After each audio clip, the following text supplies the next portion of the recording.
Hello, friends and strangers. In typical Pam Shenanigans fashion, I am doing my bookish wrap-up kinda late, so welcome to my December wrap-up video.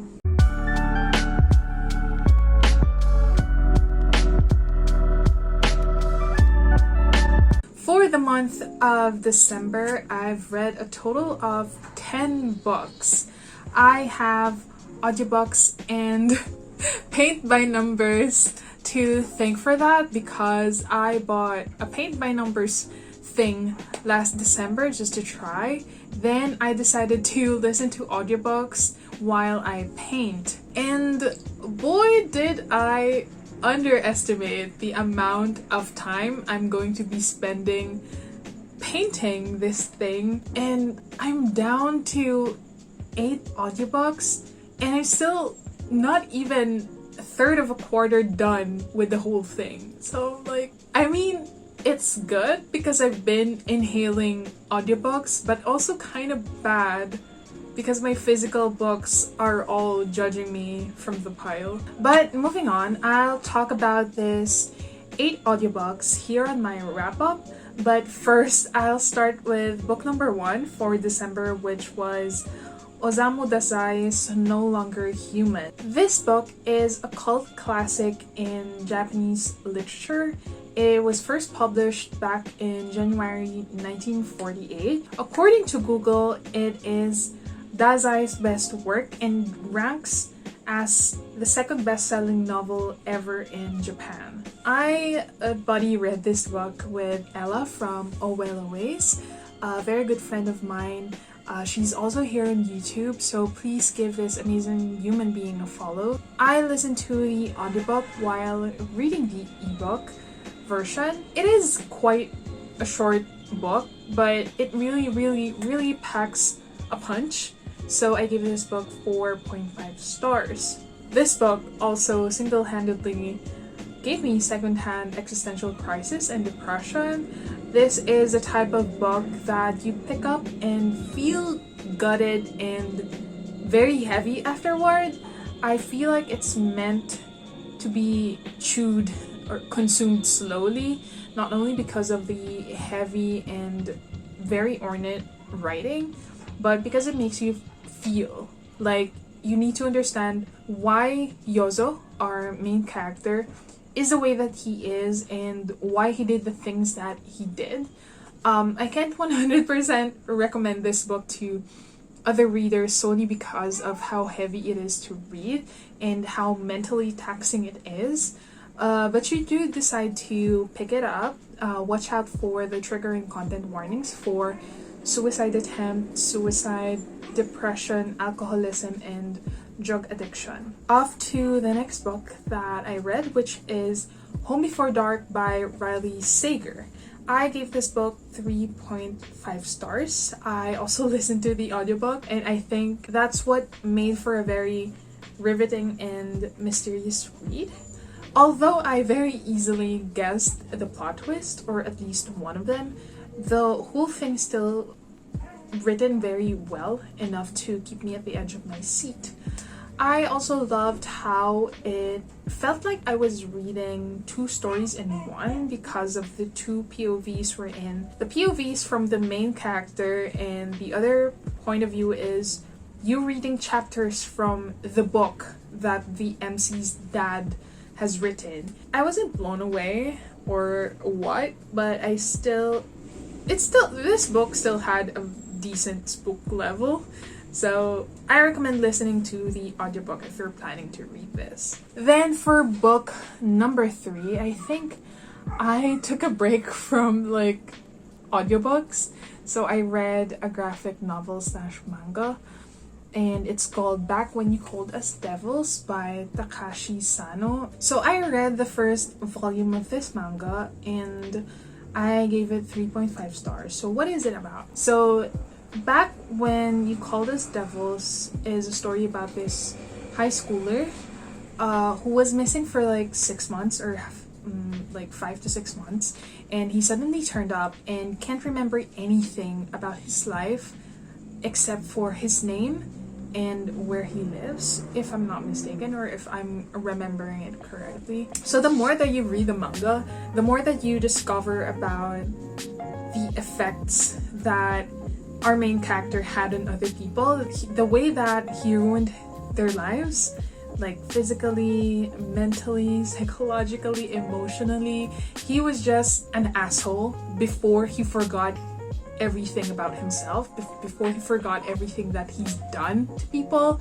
And like, it's such a heavy book because it tackles murder, rape, sexual assault, bullying, heavy on bullying, because this takes place mostly in a school. I think what's very interesting about it is that I'm reading it right now wherein the MC is trying to remember who he was or what he did, and he's trying to find this person that he may or may not have killed or also ruined, but meant something to him. But at the same time, you see him now wherein he doesn't have any recollection of who he was, but he is kind of disgusted and he's kind of not believing what or who he was before. So it's like you're torn between wanting to punch his face, but also trying to pat his back and be like, you know what? You're doing your best right now, even if you don't remember anything. I'm just very interested to know more about what actually happened before and how he will discover who he was and what the horrible things that he's done before. So I will definitely pick up the rest of the volumes. Okay, the next book I read is another buddy read or group buddy read for Tara Basa Discord group, and it's for Sweet on You by Carla de Guzman. I gave this book 4 stars. I listened to the audiobook via script, and I also read the ebook version. It is the perfect read for December. It is one of those perfect books that you read to get you into the Christmas spirit, especially if you're from Philippines like me. The food description, the coffee left me very hungry, and the romance and the banter between the two main characters and the romance that was budding between the two of them was maybe kind of thirsty. When I was reading Sweet on You, it felt like I was there. Tita was like trying to be like, you know what, just kiss already, or like just get together already. But of course it's not as simple as that. They both have their past and are going through something currently, so there were some complications along the way, but things work out. And I'm not gonna spoil anything, but do pick this book up. It's such a feel-good, it's such a feel-good read that would just make you smile, would make you laugh. The audiobook was kind of good too, aside from some mispronunciations of some Tagalog words. It's great. I got to listen to it again via script, so pick this book up already. Next book I read was Emily Henry's Beach Read. I gave this book 3.5 stars. I also listened to the audiobook. And Emily Henry is a new author for me, but I have been seeing their books around being hyped up, and Beach Read is one of those with like over 300,000 ratings on Goodreads and almost 40,000 reviews. So I was like, I'm both expecting and not expecting so much. Don't you just hate it when something is so well written, but you just don't like it anyway? Like, I was so torn because that's how I felt with Beach Read. There are just some things in the book that I thought were kind of unnecessary to the plot, or like it was kind of dragging. There were some parts in the book. And while I know that the main characters are broken for different reasons, because of different people, and that's why they act the way that they do, there could have been other ways to shine a light on their personalities, on their pasts, their backstories, and I feel like their character development could have been written better. I don't know. It is also one of those books that seem like there's a lot going on plot-wise, but the more that you read, or the more that you zone in, there's really nothing happening, and it's just a mix of everything. It was so hard to feel for the characters or even connect with them, but I do wish that I got to read or hear more about Gus, who is the male lead in the story, than January, who is the female lead. I feel like Gus is such a complex character that could have been dissected better, or like he could have had a more interesting perspective on what is happening between him and January. The next book I read is a non-fiction book, one of the very few that I've read for 2021, and it is Cultish, The Language of Fanaticism by Montell. I gave this book 4.5 stars. I listened to the audiobook. I really liked this book. I inhaled this book in like less than a day because it's really good, and it provided a great perspective and nuance in the topic of cults. So I've realized a lot of things along the way as I was reading the book that I didn't think about before, like how we usually associate cults with only bad things, but mostly because only when something bad happens involving a cult, the media are like vultures milking publicity out of it.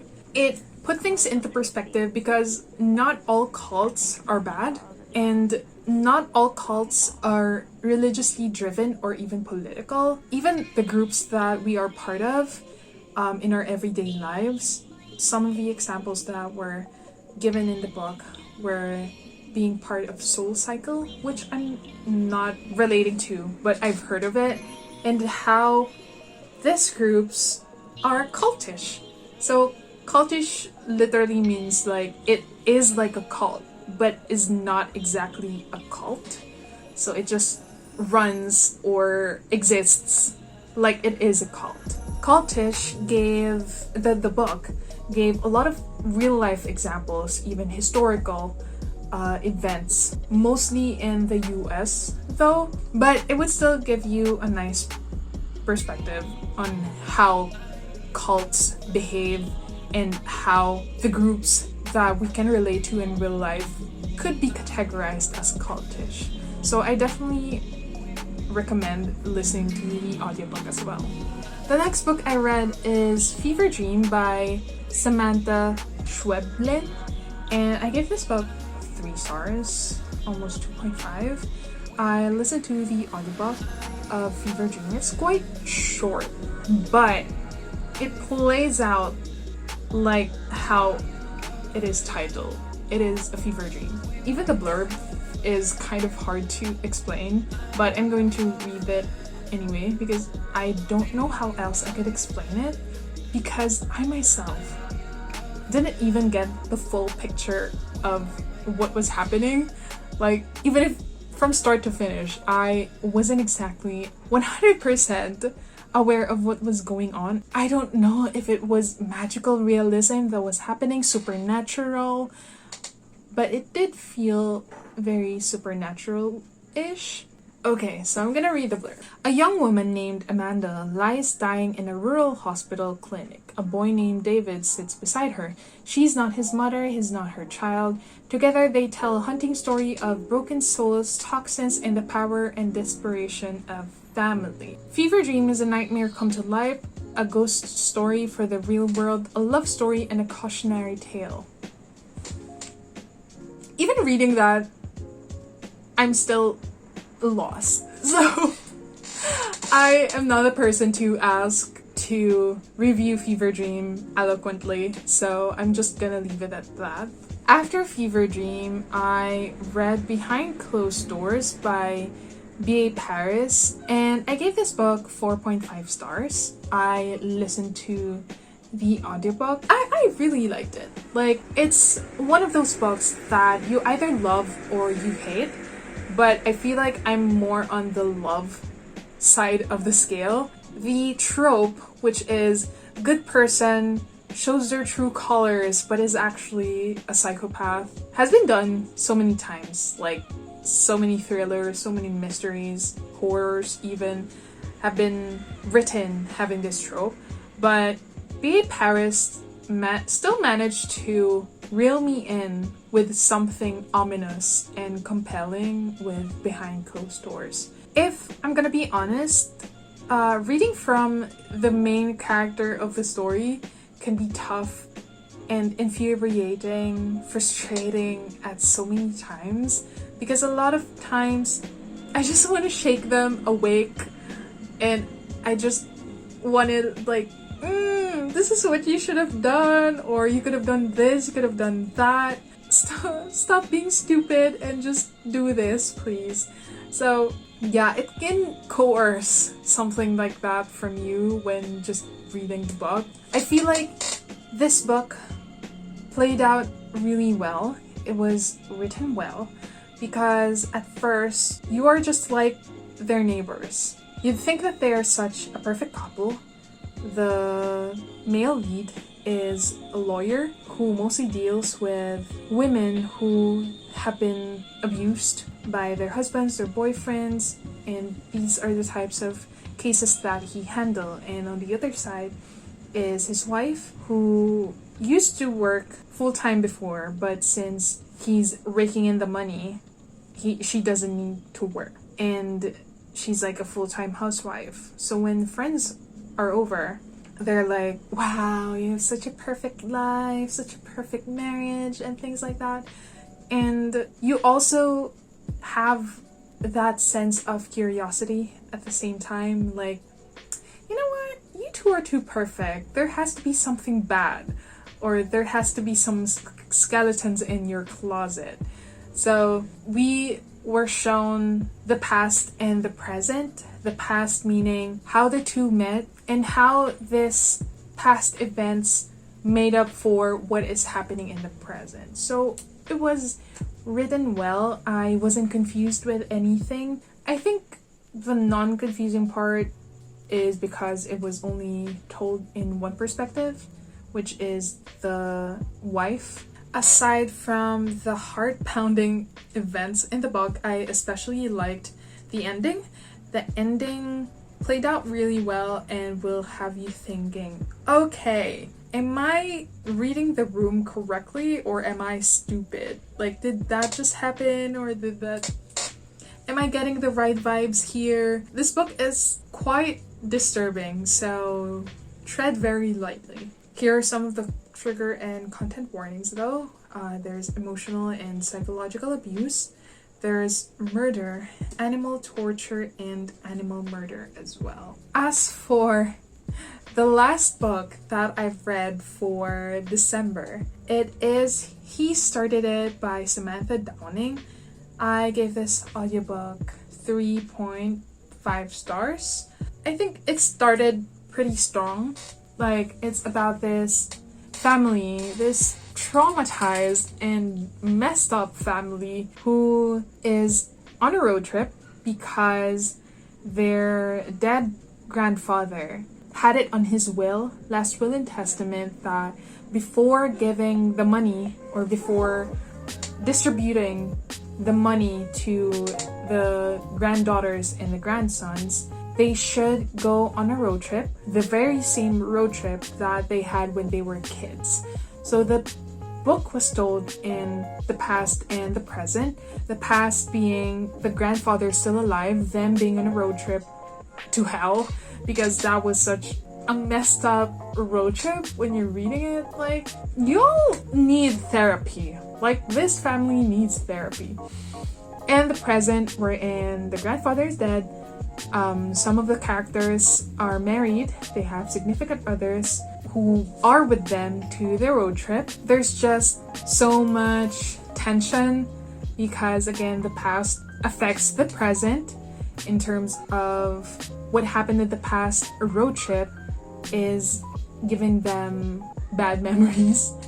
Or it's like the bad memories are resurfacing because they are going on the same places that they did back in their traumatic road trip. I just don't have many thoughts, or like, I don't have concrete thoughts about the ending because it's open-ended. I'm gonna put it at that. It's kind of open-ended. You won't know exactly what would happen in the end, the very, very end.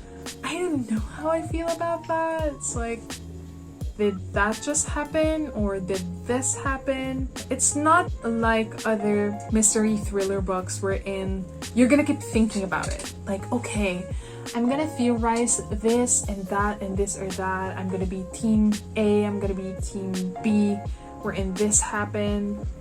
I think I'm just citing Verity by Colleen Hoover as an example because after reading that, I was just so messed up that I had to search for other people who may think like I did about the ending. And it wasn't the case with He Started It.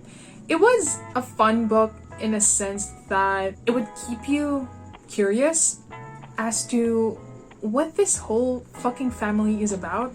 Why are they this way and how are they gonna play out with this road trip? Are they just gonna kill each other or something? It was kind of fun. I enjoyed it until we were getting towards the end. It wasn't fun anymore. That's it for the 10 books that I read for December. Watch out for my 2021 wrapped videos, which I will hopefully post very soon. So thank you if you got to this point. Thank you very much, friend or stranger. I hope you had a great reading year or a great reading month of December. If you've read any of these books, let me know your thoughts below in the comment section, or if you have any recommendations in relation to the books that I've read for December, please do comment those below as well. And that's it. I'll see you again on my next video, friends and strangers. Bye bye.